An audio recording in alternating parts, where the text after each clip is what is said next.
আমরা যে বিষয়গুলো আজকে আলোচনা করব সেই বিষয়ের মধ্যে রয়েছে লাইফ ফর্ম ক্লাসেস, যে উদ্ভিদ সম্প্রদায়গুলোকে কতগুলো লাইফ ফর্মে ভাগ করা যায় সেই লাইফ ফর্ম নিয়ে আমরা আলোচনা করব এবং এই লাইফ ফর্মগুলোকে কিভাবে আবার পাইচিত্রের সাহায্যে সাজানো যায় সেই বিষয়টাকে বলা হয়ে থাকে বায়োলজিক্যাল স্পেকট্রাম।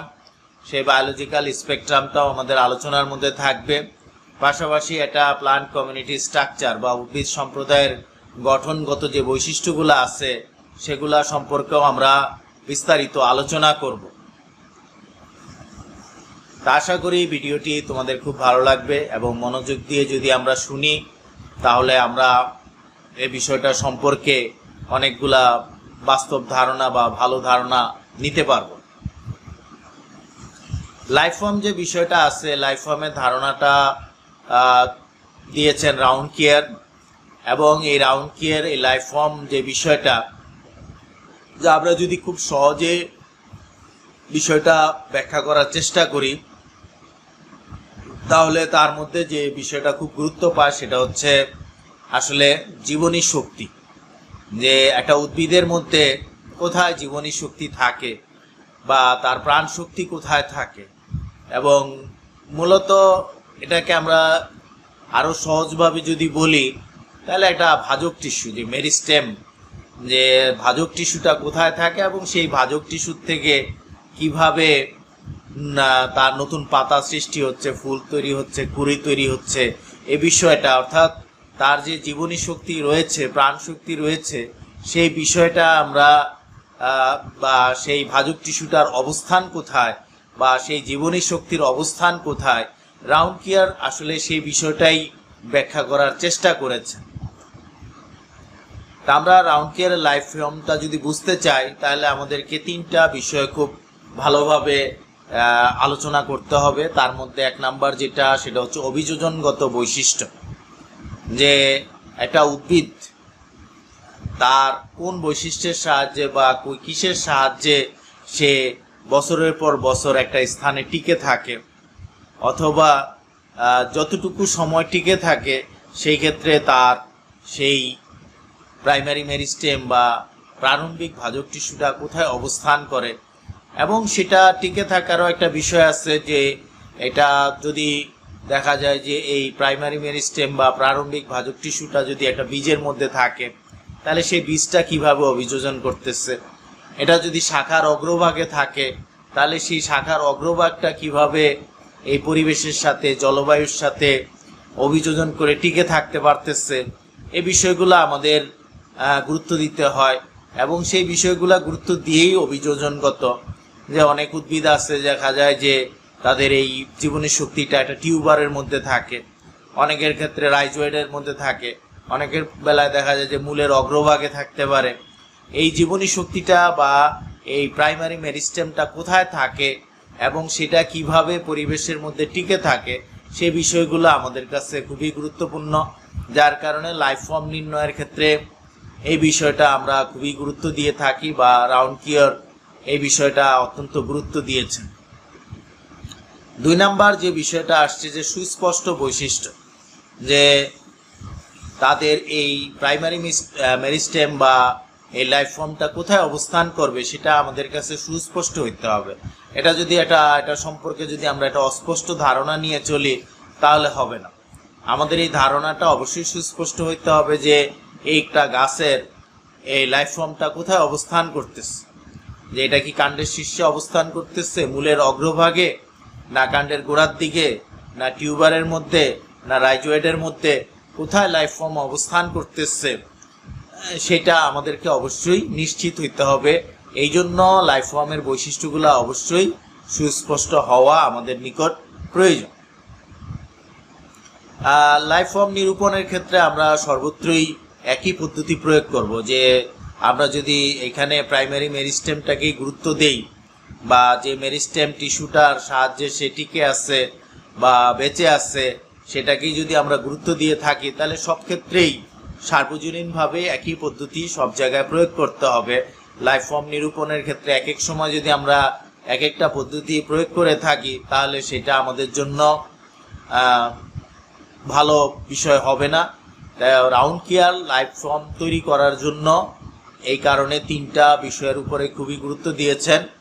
একটা হচ্ছে যে অভিযোজনগত বৈশিষ্ট্য, অর্থাৎ সেই লাইফ ফর্মটা কিভাবে পরিবেশের সাথে অভিযোজন করে থাকে, এবং লাইফ ফর্মের অবস্থান, আকার, আকৃতি এগুলো অবশ্যই সুস্পষ্ট হইতে হবে। এবং লাইফ ফর্ম নিরূপণের ক্ষেত্রে আমরা একটা সার্বজনীন পদ্ধতি বা সব ক্ষেত্রে একই পদ্ধতি প্রয়োগ করার চেষ্টা করব। এটাই ছিল রাউন্ড কেয়ারের লাইফ ফর্ম তৈরি করার গাইডিং রুলস বা গাইডিং প্রিন্সিপালস আমরা বলতে পারি। এগুলো মেনে নিয়েই আমাদের লাইফ ফর্ম নির্ণয় করতে হবে বা ব্যাখ্যা করতে হবে।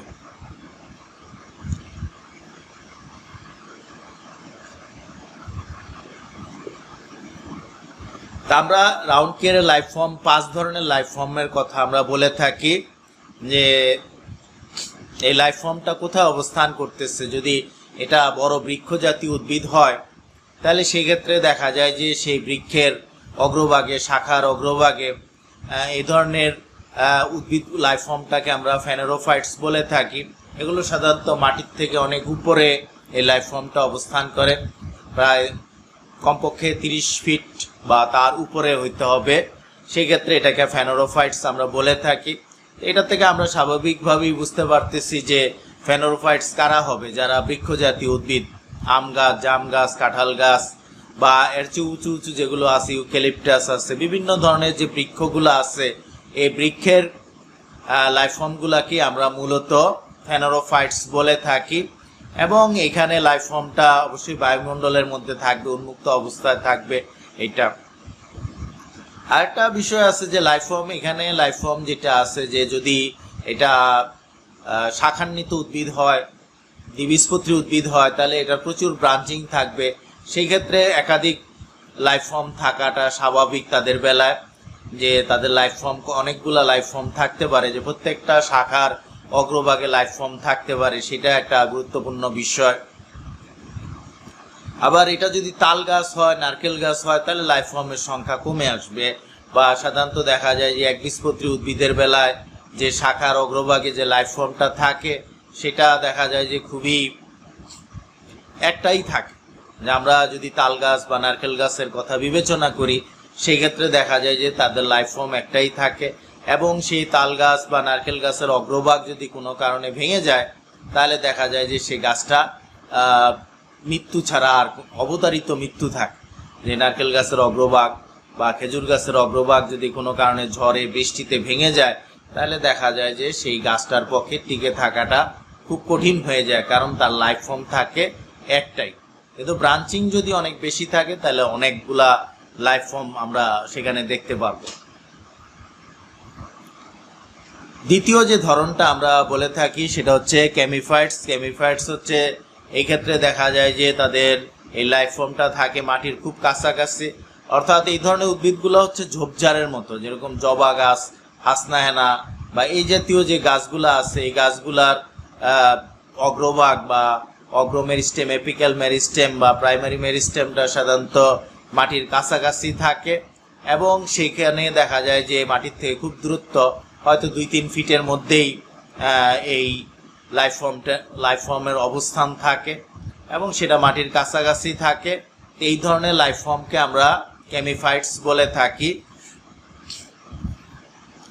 এরপরে 3 নাম্বার যেটা আছে যে হেমিক্রিপ্টোফাইটস যেটা আছে, এই ধরনের লাইফ ফর্মগুলা দেখা যায় যে মাটির সংস্পর্শে থাকে বা মাটির উপরে শায়িত অবস্থায় থাকে। এই অবস্থায় আমরা দেখি, তো তাদেরকে আমরা হেমিক্রিপ্টোফাইটস বলে থাকি। এগুলো সাধারণত লতানো উদ্ভিদ বা একেবারে বিরুৎ জাতীয় যে উদ্ভিদগুলা থাকে, সেই উদ্ভিদগুলার দেখা যায় যে মাটির থেকে যা সামান্য একটু উপরে তাদের লাইফ ফর্মটা অবস্থান করে। এই ধরনের লাইফ ফর্মকে আমরা হেমিক্রিপ্টোফাইটস বলে থাকি। ক্রিপ্টোফাইটস যেটা আছে, এই ধরনের লাইফ ফর্মগুলা থাকে মাটির নিচে, যেমন আমরা আদা, হলুদ বা এই ধরনের যে উদ্ভিদগুলা দেখি, এরা দেখা যায় যে তাদের লাইফ ফর্মটা বা মেরিস্টেম টিস্যুটা থাকে মাটির নিচে থাকে। এদের উপরের অংশগুলা দেখা যায় যে পাতা বা বিভিন্ন অংশ প্রতি সিজনে শুকিয়ে যায়, কিন্তু আবার দেখা যায় যে পরের সিজনে এইসব রাইজোয়েট থেকে বা টিউবার থেকে যে আদা, হলুদ এই ধরনের যে গাছগুলা আছে, এদের যে জীবনী শক্তিটা বা লাইফ ফর্মটা থাকে কোথায়? মাটির নিচে থাকে।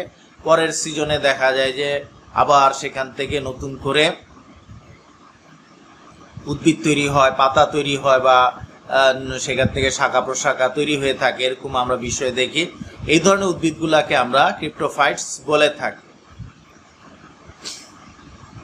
থেরোফাইটস যেটা আছে, থেরোফাইটস গুলার যে লাইফ ফর্মটা সেটা বীজের মধ্যে থাকে এবং পরের বছর দেখা যায়। এগুলো হচ্ছে মূলত একবর্ষজীবী বা স্বল্পকালীন যে উদ্ভিদগুলা, তারা সাধারণত দেখা যায় যে বহুবর্ষজীবী হয় না, এবং তারা দেখা যায় যে বীজ তৈরি করার পরেই তাদের উদ্ভিদগুলা মারা যায়, এবং তাদের জীবনী শক্তি বা লাইফ ফর্মটা থাকে কোথায়? বীজের মধ্যে।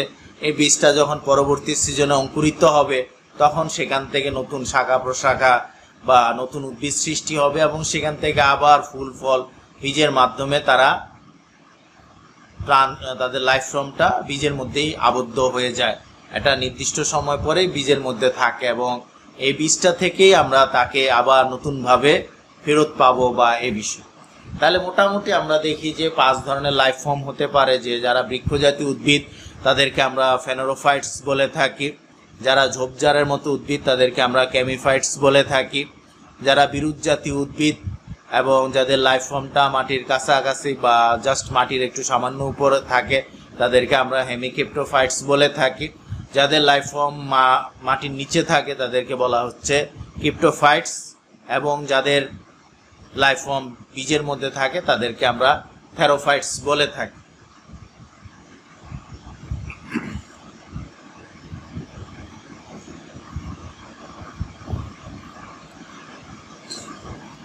আমরা ফেনোরোফাইটস এর কথা বলছিলাম, যে ফেনোরোফাইটসটা হচ্ছে উঁচু বৃক্ষ জাতীয় উদ্ভিদ, এবং যত ফরেস্ট আমরা যত বন দেখতে পাই বা ফরেস্ট দেখতে পাই তা সেখানে সবই বৃক্ষ জাতীয় উদ্ভিদ, এবং আমাদের আশেপাশে সব জায়গাতেই আমরা প্রচুর বৃক্ষ জাতীয় উদ্ভিদের সাথে পরিচিত। এবং এখানে দেখা যায় যে তাদের যে লাইফ ফর্মের অবস্থান, সেই অবস্থানটা অনেক উপরে, এবং সেই ক্ষেত্রে 20টা বা যে পেরিনেটিং বার্ড, অর্থাৎ যেখানে লাইফ ফর্মটা অবস্থান করে এটাকে আমরা পেরিনেটিং বার্ডও বলে থাকি, যে বার্ডের সাহায্যে বা মুকুলের সাহায্যে বৃক্ষটা টিকে থাকে এবং এটা প্রতি সিজনে তার বৃদ্ধি অব্যাহত থাকে। এই জন্য এটাকে আমরা পেরিনেটিং বার্ড বা স্থায়ী কুড়ি বা স্থায়ী মুকুল বলতে পারি আর কি। এখন এই পেরিনেটিং বার্ড বা লাইফ ফর্মটা কোথায় অবস্থান করে তার উপরে ভিত্তি করে আমরা ফেনোরোফাইটসকে 4 ভাগে ভাগ করতে পারি। যে যাদের পেরিনেটিং বার্ড বা মুকুলটা, স্থায়ী মুকুলটা বা কুড়িটা কোথায় অবস্থান করে? 30 মিটার উপরে অবস্থান করে, সেই ক্ষেত্রে আমরা তাদেরকে মেগা ফেনোরোফাইটস বলে থাকি। এগুলো সাধারণত অনেক উঁচু উঁচু উদ্ভিদ যেগুলো আছে, সেই সব উদ্ভিদের বেলায় এই ধরনের মেগা ফেনোরোফাইটস উদ্ভিদ তাদের মধ্যে আমরা দেখি যে 30 মিটার উপরে হইতে হবে তাদের পেরিনেটিং বার্ডটা। যাদের পেরিনেটিং বার্ড 8 থেকে 20 মিটারের মধ্যে অবস্থান করে তাদেরকে আমরা মেজো ফেনোরোফাইটস বলে থাকি। এটা হচ্ছে মাঝারি ধরনের উদ্ভিদ। যাদের 2 থেকে 8 মিটারের মধ্যে পেরিনেটিং বার্ডটা অবস্থান করে তাদেরকে আমরা মাইক্রো ফেনোরোফাইটস বলে থাকি। আর দেখা যায় যে যাদের অবস্থানটা মাটির অনেক কাছাকাছি তাদেরকে আমরা এটার অবস্থানটা হচ্ছে ন্যানো ফেনোরোফাইটস বলা হয়েছে। 2 থেকে 2.5 মিটার উঁচুতে যদি তাদের পেরিনেটিং বার্ড বা স্থায়ী লাইফ ফর্মটা অবস্থান করে তাহলে তাদেরকে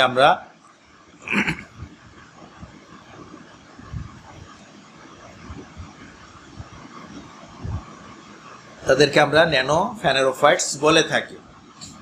তাহলে ফেনোরোফাইটস যেটা আছে এটা 4 ধরনের হতে পারে, এবং সেটা কিসের ভিত্তিতে? উচ্চতার ভিত্তিতে। যদি 2 থেকে 2.5 মিটারের মধ্যে অবস্থান হয় তাহলে সেটাকে বলা হবে ন্যানো ফেনোরোফাইটস। 2 থেকে 8 মিটারের মধ্যে কুড়ির অবস্থান হলে সেটাকে মাইক্রো ফেনোরোফাইটস বলা হবে। 8 থেকে 20 মিটারের মধ্যে যদি হয় তাহলে সেটাকে বলা হবে মেজো ফেনোরোফাইটস। আর যদি 30 মিটার উপরে কুড়ির অবস্থান হয়, পেরিনেটিং বার্ডের অবস্থান হয়, তাহলে সেটাকে বলা হবে মেগা ফেনোরোফাইটস। কেমিফাইটস আমরা যেটা বলছিলাম যে কেমিফাইটসটা হচ্ছে মাটির কাছাকাছি যেটা থাকে তাদেরকে আমরা কেমিফাইটস বলে থাকি। দেখা যায় যে এদের অবস্থানটা মাটির কাছাকাছি থাকে বা মাটির সামান্য উপরে থাকে, তাদেরকে আমরা কেমিফাইটস বলে থাকি। এটাও 4 ধরনের হতে পারে। এই ক্ষেত্রে কতগুলা বৈশিষ্ট্য আমরা এখানে গুরুত্ব দিয়ে থাকি। যেমন প্রথম যেটা বলা হয়েছে যে সাবফ্রুটিকোস ক্যামিফাইটস, এই ক্ষেত্রে দেখা যায় যে কুড়ি মৃত ঝরা পাতা দ্বারা সুরক্ষিত থাকে, অর্থাৎ এই ক্ষেত্রে দেখা যায় যে নিচে গাছের গোড়ার দিকে যে ঝরা পাতাগুলা থাকে বা বিভিন্ন লতা পাতা থাকে, এগুলো দ্বারা দেখা যায় যে ক্যামিফাইটসের লাইফ ফর্মটা বা পেরিনেটিং বাডটা আবৃত অবস্থায় থাকে। এই ঝরা পাতা দিয়ে, মৃত ঝরা পাতা দিয়ে যদি পেরিনেটিং বাড সুরক্ষিত অবস্থায় থাকে তাহলে সেটাকে আমরা সাবফ্রুটিকোস ক্যামিফাইটস বলে থাকি। এগুলো আমরা কয়েকটা গোত্রের মধ্যে দেখি, যেমন লেভিয়েটি, কেরিওফাইলেসি, লেগুমিনোসি, এই ধরনের 3টা গোত্রের মধ্যে আমরা সাবফ্রুটিকোস ক্যামিফাইটস অবস্থাটা দেখতে পাই বা লাইফ ফর্মটা দেখতে পাই। প্যাসিভ ক্যামিফাইটস যেটা আছে, যেটা কুড়ি মাটির সামান্য উপরে থাকে, এরকম কিছু উদ্ভিদ আছে, যেমন সেক্সিফ্রাগা, সিডাম, পলিগোনাম, এই ধরনের কিছু উদ্ভিদের মধ্যে আমরা প্যাসিভ ক্যামিফাইটস অবস্থাটা দেখতে পাই।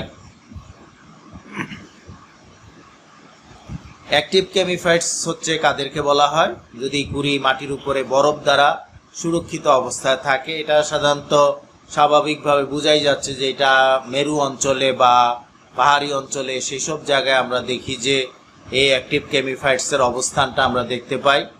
যেমন ভিনকা, নয়নতারা বা এই জাতীয় উদ্ভিদগুলাকে আমরা অ্যাক্টিভ ক্যামিফাইটস বলে থাকি। কুশন ক্যামিফাইটস যেটা আছে সেটাকে আমরা দলবদ্ধ বিটপ বলে থাকি। যেমন অ্যাজোরেলা উদ্ভিদের মধ্যে দেখা যায় যে অনেকগুলা শাখা বা ব্রাঞ্চ একসাথে থাকে এবং সেক্ষেত্রে দেখা যায় অনেকগুলা লাইফ ফর্ম একসাথে গুচ্ছাকারে থাকে, এই জন্য এটাকে আমরা কুশন ক্যামিফাইটস বা গুচ্ছ ক্যামিফাইটস বলতে পারি, বা দলবদ্ধ, যে এখানে অনেকগুলা ব্রাঞ্চিং থাকার কারণে এই অবস্থাটা আমরা সেখানে দেখতে পাচ্ছি। তাহলে ক্যামিফাইটস যেটা আছে, ক্যামিফাইটসটাকে আমরা 4টা ভাগে ভাগ করতে পারি। যদি দেখা যায় যে তাদের পেরিনেটিং বাড বা কুড়িটা মৃত ঝরা পাতার দ্বারা আবৃত অবস্থায় থাকে তাহলে সেটাকে বলা হবে সাবফ্রুটিকোস ক্যামিফাইটস। এগুলো আমরা কোথায় দেখতে পাই? লেভিয়েটি, কেরিওফাইলেসি, লেগুমিনোসি, এসব গোত্রের উদ্ভিদের মধ্যে আমরা সাবফ্রুটিকোস ক্যামিফাইটস দেখতে পাই। যদি দেখা যায় যে কুড়িটা মাটির সামান্য উপরে থাকে তাহলে সেটাকে আমরা প্যাসিভ ক্যামিফাইটস বলে থাকি। এগুলো সেক্সিফ্রাগা, সিডাম, পলিগোনাম, এদের মধ্যে আমরা দেখতে পাই। আর কুড়ি মাটির উপরে যদি আবার বরফ দ্বারা আবৃত থাকে বা সুরক্ষিত অবস্থায় থাকে তাহলে সেটাকে আমরা অ্যাক্টিভ ক্যামিফাইটস বলে থাকি। ভিনকা হচ্ছে তার এক্সাম্পল। আর যদি অনেকগুলা ব্রাঞ্চিং থাকে এবং অনেকগুলা কুড়ি একসাথে দলবদ্ধ অবস্থায় থাকে তাহলে সেটাকে আমরা কুশন ক্যামিফাইটস বলে থাকি। যেমন অ্যাজোরেলা উদ্ভিদের মধ্যে এই ধরনের ক্যামিফাইটস অবস্থাটা দেখা যায়। ক্রিপ্টোফাইটস যেটা আমরা বলছিলাম যে ক্রিপ্টোফাইটস হচ্ছে যেগুলা মাটির নিচে থাকে, তাদের পেরিনেটিং বাড বা মুকুলটা মাটির নিচে অবস্থান করে, সেটাকে আমরা ক্রিপ্টোফাইটস বলে থাকি। এগুলার মধ্যে যেটা মাটির নিচে থাকে, ভালোভাবে থাকে, বাস্তবিক, সেগুলোকে আমরা জিওফাইটস বলে থাকি। জিওফাইটস আবার 5 ধরনের হয়ে থাকে, অর্থাৎ এই পেরিনেটিং বাডটা কোথায় অবস্থান করে। যেমন যদি এটা রাইজোম, যেমন আদা, হলুদ, এগুলার মধ্যে আমরা বলে থাকি, সেই রাইজোমের মধ্যে যদি থাকে তাহলে সেটাকে আমরা রাইজোম জিওফাইটস বলে থাকি। স্টিম টিউবার জিওফাইটস যেটা আছে, যে আলুর মতো, যে তাদের যে কাণ্ডটা সেটা যদি আলুর মতো হয় এবং তার মধ্যে যদি পেরিনেটিং বাড থাকে তাহলে সেটাকে আমরা স্টিম টিউবার জিওফাইটস বলে থাকি। বাল্ব জিওফাইটস যেটা বলা হয়েছে যে কন্দ, আমরা যেমন পেঁয়াজের মধ্যে আমরা দেখি, এই পেঁয়াজের মধ্যে দেখা যায় যে তাদের যে পেরিনেটিং বাডটা কোথায় থাকে, বাল্বের মধ্যে বা কন্দের মধ্যে থাকে, সেটাকে আমরা বাল্ব জিওফাইটস বলে থাকি। রুট টিউবার জিওফাইটস রয়েছে, যে মূল থেকে অনেক সময় টিউবার তৈরি হতে পারে, যেমন মিষ্টি আলুর বেলা আমরা দেখি, এগুলোকে আমরা রুট টিউবার জিওফাইটস বলে থাকি। রুট জিওফাইটস যেটা হচ্ছে যে যদি পেরিনেটিং বাডটা মূলের মধ্যে অবস্থান করে, মূলের অগ্রভাগে অবস্থান করে, তাহলে সেটাকে আমরা রুট জিওফাইটস বলে থাকি। যেমন আমরা পটলের বেলা এরকম দেখি যে পটলের যে চারা তৈরি করা হয় সেটা মূল থেকে তৈরি করা হয়, সেগুলোকে আমরা রুট জিওফাইটস বলতে পারি। ক্রিপ্টোফাইটস এর আরো 2টা ধরন আছে। একটা ধরন হচ্ছে হ্যালোফাইটস অর্থাৎ এগুলা যদি পানির নিচে, পানির তলদেশে মাটিতে আবদ্ধ অবস্থায় থাকে, তাহলে সেই ধরনের জলজ উদ্ভিদকে আমরা হ্যালোফাইটস বলে থাকি। এই ধরনের ক্রিপ্টোফাইটসগুলার পানিতে থাকবে এবং তাদের পেরিনেটিং বারটা পানির তলদেশে মাটিতে আবদ্ধ অবস্থায় থাকবে। 3 নম্বর যেটা আছে যে হাইড্রোফাইটস, অর্থাৎ যে ধরনের জলজ উদ্ভিদগুলা সাধারণত পানিতে ভাসমান অবস্থায় থাকে বা ভেসে থাকে, তাদেরকে আমরা মুক্ত জলজ উদ্ভিদ বলতে পারি। এই ধরনের জলজ উদ্ভিদকে এখানে হাইড্রোফাইটস হিসাবে ব্যাখ্যা করা হয়েছে।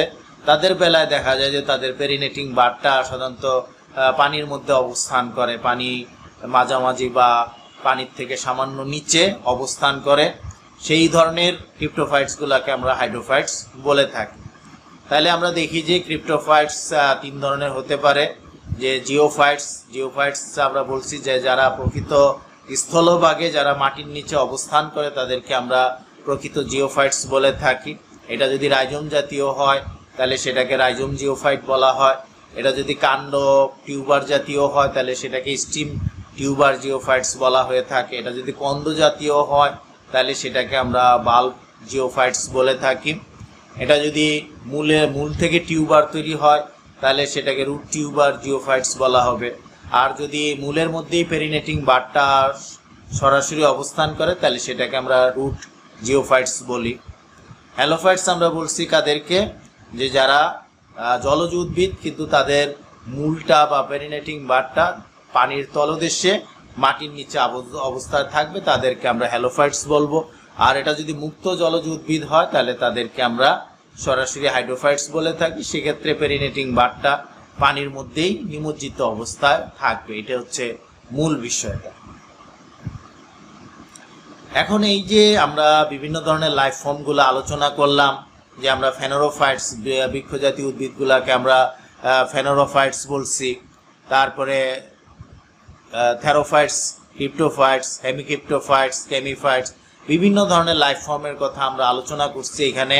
তো এই লাইফ ফর্মগুলোর মধ্যে আমরা দেখি যে যাদের অবস্থানটা বেশি, যে এইখানে আমরা চিত্রের মধ্যে দেখতে পাচ্ছি যে একটা স্বাভাবিক বায়োলজিক্যাল স্পেকট্রাম কীরকম হবে। যে এখানে ফেনোরোফাইটস দেখা যাচ্ছে কত পার্সেন্ট, 46%, কেমিফাইটস দেখা যাচ্ছে 9%, হেমিক্রিপ্টোফাইটস 26%, ক্রিপ্টোফাইটস হচ্ছে 6% এবং থেরোফাইটস হচ্ছে 13%। এই যে আমরা এখানে একটা স্বাভাবিক, অর্থাৎ কোনো অঞ্চলের ভেজিটেশনের মধ্যে যদি এই ধরনের উদ্ভিদগুলা দেখা যায় যে সেখানে বৃক্ষ জাতীয় কতটা আছে, গুল্ম জাতীয় কতটা, বিরুৎ জাতীয় কতটা, আবার মাটির নিচে যে লতানো, মাটির নিচে যে লাইফ ফর্ম থাকবে সেই ধরনের উদ্ভিদগুলা এখানে কি পরিমাণে আসছে, সেই বিষয়গুলা যদি আমরা এখানে অ্যানালাইসিস করি বা বিশ্লেষণ করি এবং সেটা যদি আমরা পাই চিত্রের মাধ্যমে দেখাই, তাহলে সেটাকে একটা নর্মাল বায়োলজিক্যাল স্পেকট্রাম হিসাবে এখানে আমরা ব্যাখ্যা করতে পারি। এইটা একটা বিভিন্ন অঞ্চলে, যদি আমরা কোনো অঞ্চলে স্বাভাবিক বায়োলজিক্যাল স্পেকট্রাম বা জৈবিক বর্ণালী ব্যাখ্যা করতে চাই, তাহলে সেখানে লাইফ ফর্মগুলা কোনটার পার্সেন্টেজ কত সেটা আমাদেরকে বের করতে হবে। সেই পার্সেন্টেজটা বের করে এরকম একটা পাইচিত্র তৈরি করতে হবে। এবং এই পাইচিত্রটা যদি আমাদের এই চিত্রের কাছাকাছি হয়, যে এখানে ফেনোরোফাইটস, ওই অঞ্চলে যদি ফেনোরোফাইটস 46%-এর কাছাকাছি হয়, কেমিফাইটস যদি 9%-এর কাছাকাছি, হেমিক্রিপ্টোফাইটস 26%-এর মতো, ক্রিপ্টোফাইটস 6%-এর মতো এবং থেরোফাইটস যদি 13%-এর মতো হয়, তাহলে আমরা সেই অঞ্চলের লাইফ ফর্মের যে জৈবিক বর্ণালী বায়োলজিক্যাল স্পেকট্রামটাকে আমরা একটা স্বাভাবিক জৈবিক বর্ণালী হিসাবে ব্যাখ্যা করতে পারব। এখন আমরা এই স্বাভাবিক বা নর্মাল স্পেকট্রামের সাথে তুলনা করে কোনো অঞ্চলে, সব অঞ্চলে তো আর একরকম লাইফ ফর্ম থাকবে না, এটা খুব স্বাভাবিক বিষয়। যে এখন ওইখানকার লাইফ ফর্মটা কী ধরনের বা কোন ধরনের উদ্ভিদের গুরুত্ব বা কোন ধরনের উদ্ভিদের প্রাচুর্যতা ওখানে বেশি, সংখ্যা বেশি, সেটা বিবেচনা করে আমরা এই লাইফ ফর্মগুলার বা কোন লাইফ ফর্মটা বেশি সেটা যদি আমরা বিবেচনা করি, তাহলে দেখা যায় যে বোঝা যায় যে ওইখানে কোন ধরনের লাইফ ফর্মের আধিপত্য বেশি বা প্রাচুর্যতা বেশি, সংখ্যা বেশি, ঘনত্ব বেশি, সেই বিষয়গুলো আমরা বিবেচনা করে সেখানকার স্পেকট্রাম বা জৈবিক বর্ণালীটা আমরা ব্যাখ্যা করতে পারি। যেমন ফেনোরোফাইটিক ক্লাইমেট যেখানে বিরাজ করবে, অর্থাৎ যেখানে উঁচু বৃক্ষ জাতীয় উদ্ভিদের সংখ্যা বেশি হবে, অর্থাৎ এদের সংখ্যাটা বলা হয়েছে যে প্রায় 74%-এর কাছাকাছি যদি হয় তাহলে সেখানকার পরিবেশটা হচ্ছে ফেনোরোফাইটিক একটা জলবায়ু।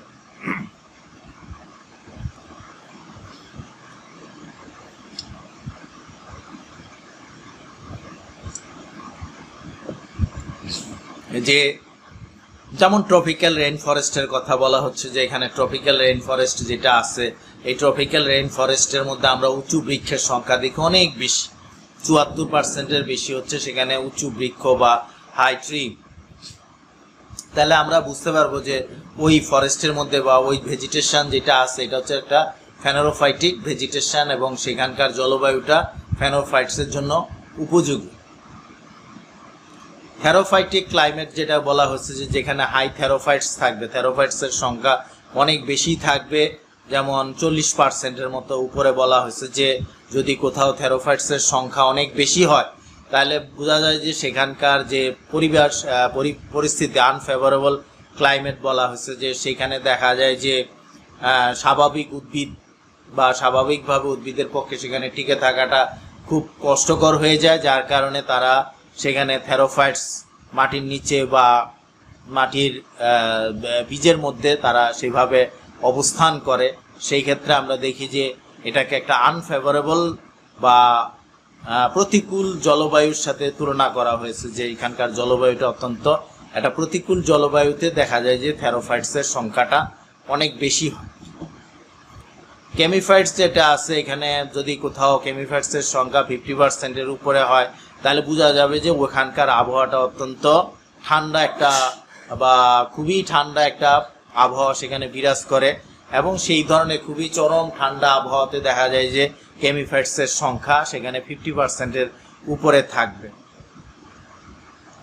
আমরা দেখি যে শীতপ্রধান বনাঞ্চল যেগুলো আছে সেখানে দেখা যায় যে হেমিক্রিপ্টোফাইটসের সংখ্যাটা অনেক বেশি থাকে এবং সেখানে পেরিনেটিং বার্ড এগুলা দেখা যায় যে বরফ দ্বারা আবৃত অবস্থায় থাকে, এই জন্য এটাকে বলা হয়েছে যে এখানে হেমিক্রিপ্টোফাইটসের সংখ্যা অনেক বেশি হবে।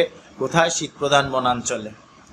ভূমধ্যসাগরীয় যে জলবায়ু সেখানে দেখা যায় যে জিওফাইটস বা ক্রিপ্টোফাইটসের সংখ্যা অনেক বেশি, ওখানে দেখা যায় যে আমরা দেখি যে ওখানকার অধিকাংশ উদ্ভিদের পেরিনেটিং বার্ড মাটির নিচে আবদ্ধ অবস্থায় থাকে, এগুলোকে জিওফাইটস বলা হচ্ছে এবং সেখানকার জলবায়ুকে আমরা ভূমধ্যসাগরীয় জলবায়ু বলে থাকি। তাহলে এইখানে যে আমরা দেখি যে লাইফ ফর্ম দেখেও আমরা আসলে বিবেচনা করতে পারি যে এটা কোন ধরনের ভেজিটেশন এবং সেখানকার জলবায়ুটা কীরকম সেটাও আমরা বিবেচনা করতে পারি এবং তাহলে বোঝা যায় যে একটা অঞ্চলে লাইফ ফর্মের আধিক্য বা প্রাচুর্যতা বেশি হবে। কিভাবে বেশি হবে? যদি সেখানকার আবহাওয়াটা সেরকম ওই ধরনের উদ্ভিদের জন্য বা ওই ধরনের লাইফ ফর্মের উপযোগী হয়ে যায়। যেমন আমরা ট্রপিক্যাল রেইন ফরেস্টটাকে বলছি যে এই ধরনের অঞ্চলগুলোকে ফেনোরোফাইটিক ক্লাইমেটের সাথে আমরা তুলনা করছি।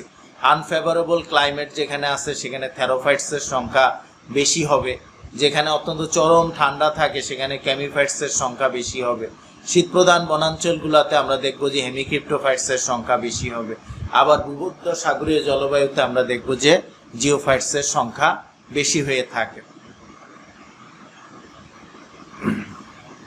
তা আমাদের এই প্লান্ট কমিউনিটি স্ট্রাকচার বা আমরা যদি কোনো উদ্ভিদ সম্প্রদায়ের গঠন সম্পর্কে আলোচনা করতে চাই তাহলে সেখানে কতগুলা বিষয় আমাদেরকে বিবেচনা করতে হবে।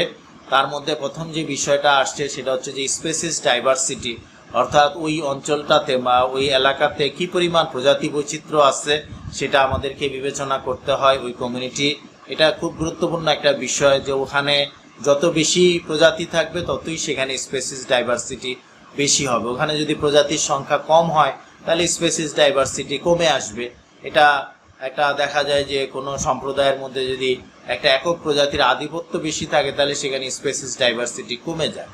আবার কোনো একটা অনেকগুলা প্রজাতি যদি কোথাও আধিপত্য সৃষ্টি করে, যেমন সুন্দরবনের কথা আমরা বলতে পারি যে সুন্দরবনের মধ্যে অনেকগুলা স্পেসিস একাধিক স্পেসিসের আধিপত্য লক্ষ্য করা যায়, সেখানে স্পেসিস ডাইভার্সিটি বেশি। কিন্তু শালবন যদি আমরা বলি তাহলে এই শালবনের মধ্যে দেখা যায় যে শুধু শাল গাছের সংখ্যা প্রচুর সংখ্যায় 95%ই হচ্ছে শাল গাছ, সেখানে স্পেসিস ডাইভার্সিটি স্বাভাবিকভাবেই কমে আসতে থাকে। দ্বিতীয় যে বৈশিষ্ট্যটা আমরা প্লান্ট কমিউনিটি স্ট্রাকচারের ক্ষেত্রে গুরুত্ব দিই সেটা হচ্ছে ডমিনেন্স, অর্থাৎ এখানে দেখা যায় যে যেমন আমরা শালবনের কথা বলছিলাম, সেই শালবনের মধ্যে দেখা যায় যে একটা প্রজাতির ডমিনেন্স বা প্রাচুর্যতা বেশি, ডমিনেন্স বেশি। সেখানে সারা যত শালবন দেখা যায়, মধুপুরে দেখা যায় যে ওই একটা গাছ, যেখানেই যাওয়া যাবে সব শাল গাছ দেখা যাবে। তাহলে সেখানে একটা প্রজাতির আধিপত্য বা ডমিনেন্স আমরা লক্ষ্য করি। অথচ আমরা যদি সুন্দরবনে যাই তাহলে সেখানে অনেক ধরনের সুন্দরী গাছ প্রধান, এটা ঠিক আছে, কিন্তু তার পাশাপাশি সেখানে গেওয়া, কেওড়া, গরান, আরো অনেক উদ্ভিদের আমরা আধিপত্য লক্ষ্য করি।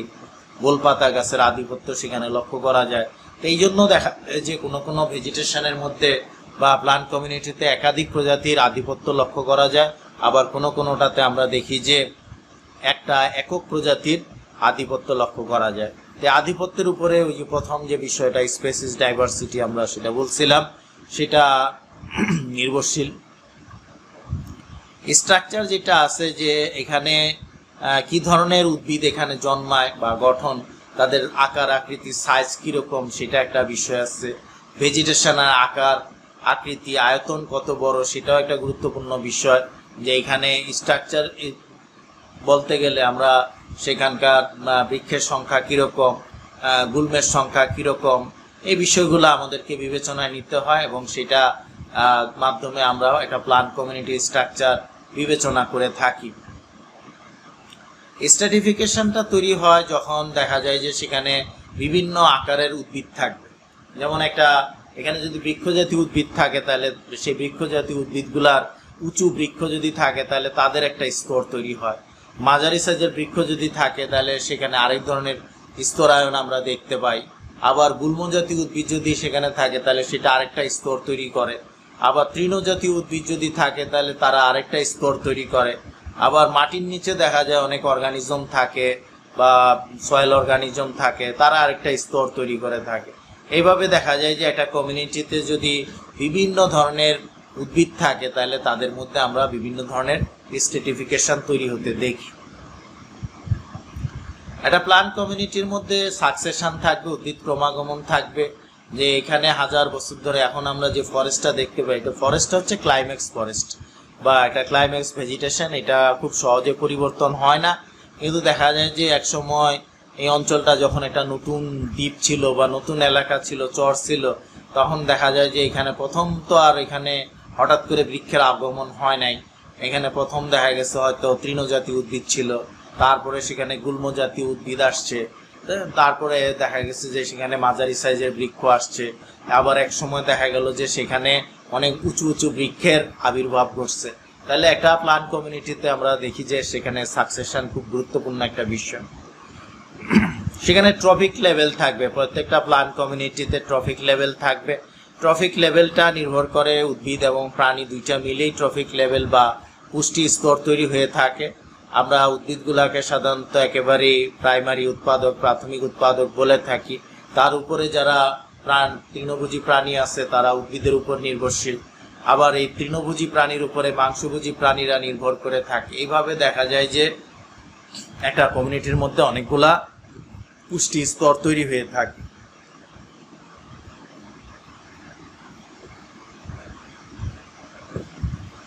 ফেনোলজি যেটা আছে, যে আমরা ফেনোলজি বিষয়টা হচ্ছে যে বিভিন্ন উদ্ভিদের জীবনচক্র, যে তার বীজ তৈরি হওয়া, সেই বীজ অঙ্কুরিত হওয়া, সেই অঙ্কুরিত হয়ে সেটা থেকে চারা তৈরি হবে, চারার থেকে একসময় উঁচু বৃক্ষ তৈরি হবে, তার মধ্যে ফুল আসবে, ফল আসবে, আবার বীজ তৈরি হবে। এই সামগ্রিক বিষয়টাকে আমরা ফেনোলজি বলে থাকি এবং এই ফেনোলজি অবশ্যই ভিন্ন, প্রজাতির থেকে প্রজাতির ফেনোলজিটা ভিন্ন।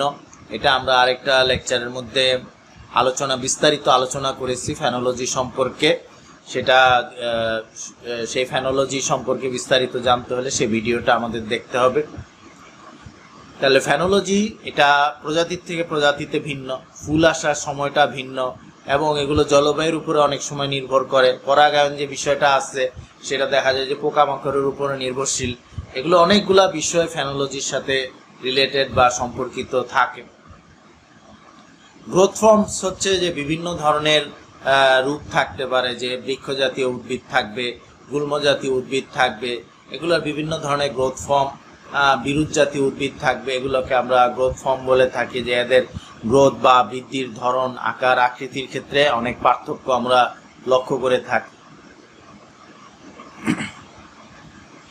এখানে আমরা পশ্চিম উত্তর আমেরিকার একটি পাহাড়ের ভেজিটেশন দেখতে পাচ্ছি, যে একটা পাহাড়ের মধ্যেও অনেক ধরনের ভেজিটেশন, যে এখানে আমরা দেখতে পাচ্ছি যে পাহাড়ের নিচে সেখানে কৃষি কাজ করা হচ্ছে, যেখানে বিভিন্ন ধরনের শস্যজাতীয় উদ্ভিদ জন্মায়।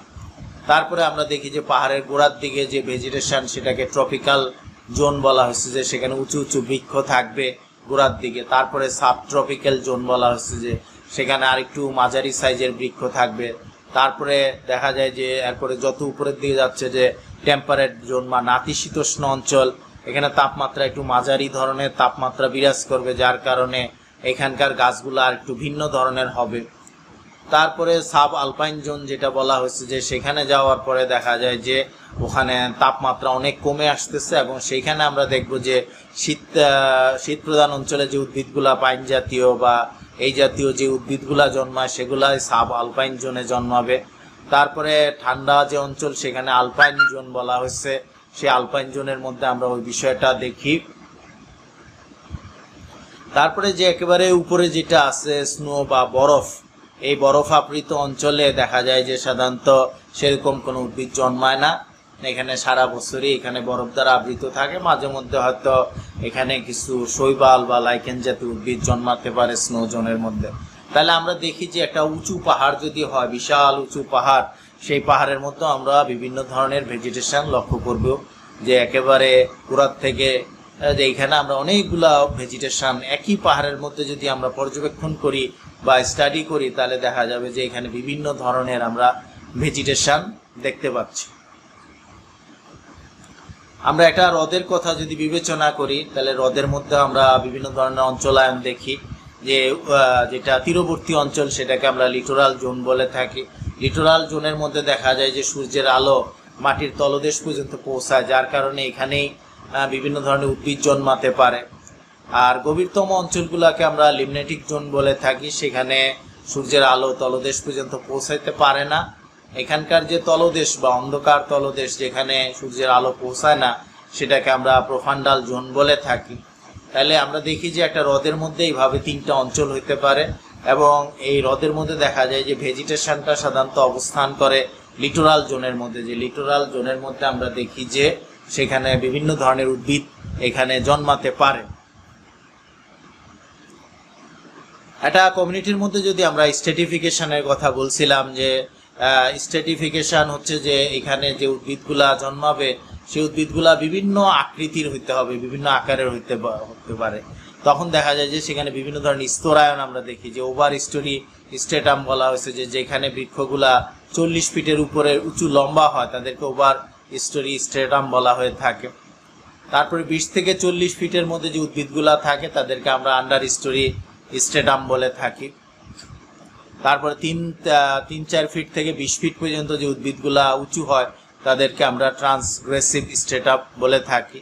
যারা দেখা যায় যে মাটির থেকে 4 ফিট পর্যন্ত উঁচু হয় তাদেরকে আমরা সিডলিং স্ট্রেটাম বলে থাকি। আর সাবটেরেনিয়ান স্ট্রেটাম বলা হচ্ছে, যে যারা সয়েল অর্গানিজম বা উদ্ভিদের যে অংশগুলা মাটির নিচে থাকে, মূল বা এই জাতীয় যে অংশগুলা থাকে, সেটাকে আমরা সাবটেরেনিয়ান স্ট্রেটাম বলে থাকি। এইভাবে দেখা যায় যে একটা অঞ্চলে যদি একেবারে নিচুর থেকে শুরু করে দুর্বা ঘাস থেকে শুরু করে একেবারে উঁচু বৃক্ষ পর্যন্ত জন্মায়, তাহলে আমরা সেই কমিউনিটিতে মধ্যে এই ধরনের স্ট্র্যাটিফিকেশন আমরা লক্ষ্য করি আর কি, যে এখানে। তো আমরা এই ভিডিওতে দীর্ঘ আলোচনা করেছি, এবং এখানে লাইফ ফর্ম, বায়োলজিক্যাল স্পেকট্রাম, এই ধরনের গুরুত্ব বিষয়গুলা, এবং বিভিন্ন ধরনের অঞ্চলায়ন, যে একটা হিমালয় পর্বতের মধ্যেও বিভিন্ন ধরনের উদ্ভিদ জোন তৈরি হতে পারে, একটা হ্রদের মধ্যেও বিভিন্ন ধরনের ভেজিটেশনের আঞ্চলিকতা তৈরি হতে পারে, আবার একটা ফরেস্টের মধ্যেও দেখা যায় যে বিভিন্ন আকার আকৃতির উদ্ভিদ থাকার কারণে সেখানে আমরা বিভিন্ন ধরনের স্ট্র্যাটিফিকেশন দেখতে পাই। তো সাথে থাকার জন্য আন্তরিকভাবে ধন্যবাদ।